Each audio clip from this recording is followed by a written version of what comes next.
কালাংগুটলৈ গৈ আছোঁ আমি লোকেল বাছ এক্সপ্ল'ৰ কৰিছোঁ লোকেল বাছটো উঠি চাইছোঁ কেনেকুৱা লাগিব লোকেল বাছ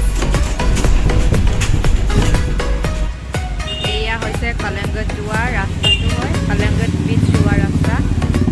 ৰাতিপুৱাৰ পৰা ইমান ভিৰ হৈ যায় ভণ্টি আৰু মৃগমে বজাৰ কৰি আছে সেইকাৰণে মই চাহ একাপ খাই লৈছোঁ কালাংগুট বীচৰ ওচৰত সেইফালে বজাৰ কৰি আছে ভণ্টিহঁতে কিবা কিবি বস্তু লৈছে এয়া আমি পালোহি কালাংগুট বীচ ইয়াত আপুনি প্ৰতি খোজে টেটু বনাব নেকি সুধি থাকে কিন্তু ইয়াত বনোৱাটো ইমান ছেফ নহয় বুলি কৈছে সেইকাৰণে মই নবনাওঁ এনেই বনাবলৈ চখ এটা আছে বাৰু তেওঁ নবনাওঁ আৰু এই হৈছে Calangute beach guys welcome back to our channel সকলোকে আন এটি ব্লগলৈ স্বাগতম জনাইছোঁ আজি আমাৰ গোৱাৰ ছেকেণ্ড ডে হয় আমি আজি আহিছোঁ কালাংগুট বীচলৈ এতিয়া আমি কালাংগুট বীচত কি কৰিম আপোনালোকক দেখুৱাই থাকিম আমি আজি ব'টিং কৰিম বুলি ভাবিছোঁ আপোনালোকক ব'টিঙৰ এক্সপিৰিয়েঞ্চটো জনাই থাকিম গোৱাত আহিলে ৱাটাৰ স্পৰ্টছবিলাক কৰিব লাগে যিহেতু বেটা আছে আমি চব স্পৰ্টছ কৰিব নোৱাৰোঁ সেইকাৰণে আমি ব'টিংটোহে কৰিলোঁ আমি এতিয়া ব'টিঙত যাবলৈ ৰেডি হৈ গৈছোঁ মানে বেছি বেটাৰহে যাবলৈ মন গ'ল এইফালে ভণ্টিয়ে উঠি ল'লে আমি বহি ল'লোঁ বেটা এইফালে চোৱা এবাৰ আই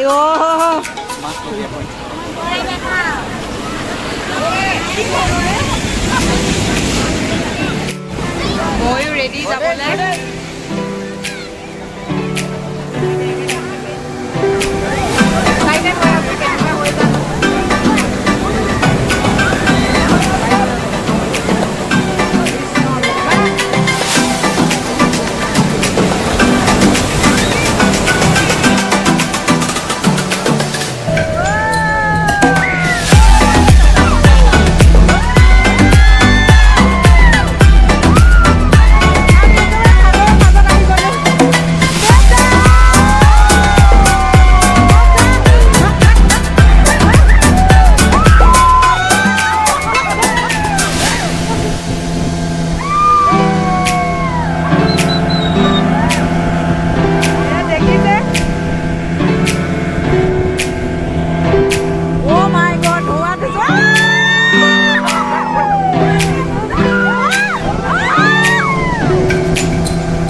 কেমেৰাত ফ্লটিং হোৱাটো কেপচাৰ কৰিব পৰা নাই যদি ড্ৰোন শ্বট হোৱা হেঁতেনটো পূৰা মজা লাগিলেহেঁতেন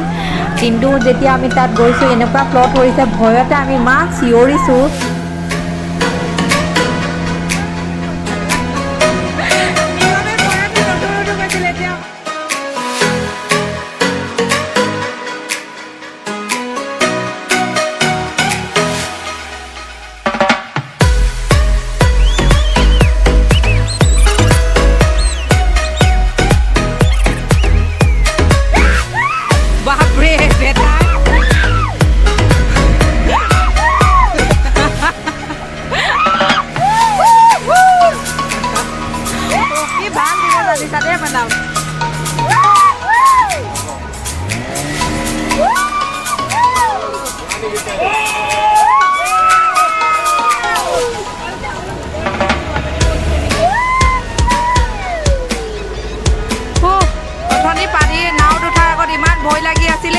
ভয় ক'ৰবাত গুচি গ'ল মজাহে লাগি আছে এতিয়া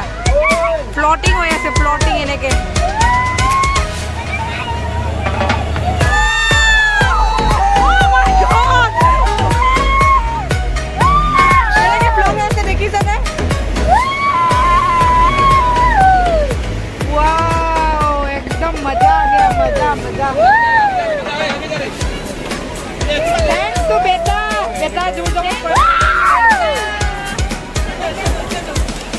মজা লাগিলে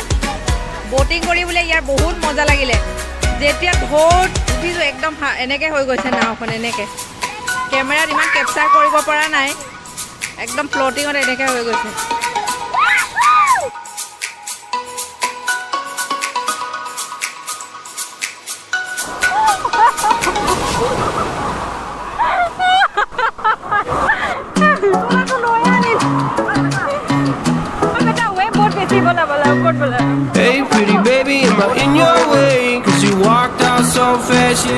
আমি দুজনী বটিং কৰিও ওলাই অহাৰ পিছত দুইজনীয়ে নাচিছিলোঁ বিচত মই মিচিং নাচিছিলোঁ মই ইমান নাচিব নাজানো ভণ্টিয়ে বহুত ধুনীয়া নাচে আমাৰ আপোনালোকে দেখিব তাই ব্লগত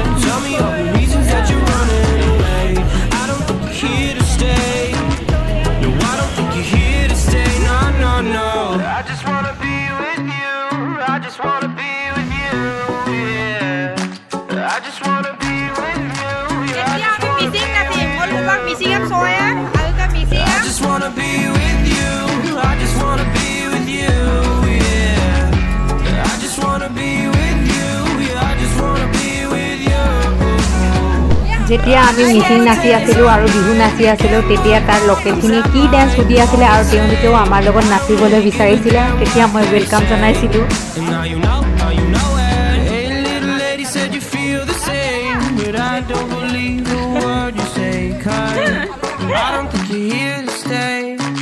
ডান্স কৰাৰ পিছত আকৌ 2-3 ঘণ্টামান গা ধুলোঁ আমাৰ এওঁ গা ধুব নগ'ল ওপৰৰ পৰা চিঞৰিছে আহা আহা আমাৰ দেৰি হৈছে অল গোৱা যাবলৈ কিন্তু আমি গা ধোৱাৰ পৰা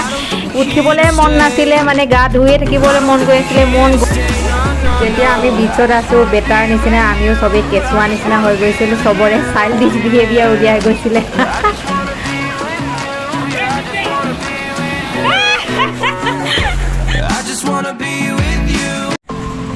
আমি কালাংগুট বিচত বহুত গা ধুলোঁ বহুত এনজয় কৰিলোঁ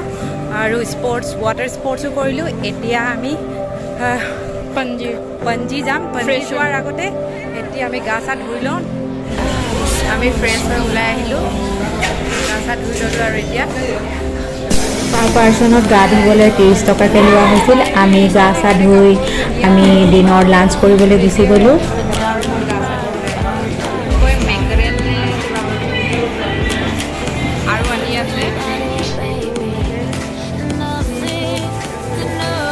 কালাংগুটৰ পৰা আমাৰ এতিয়া অল গোৱালৈ যাত্ৰা আৰম্ভ হ'ল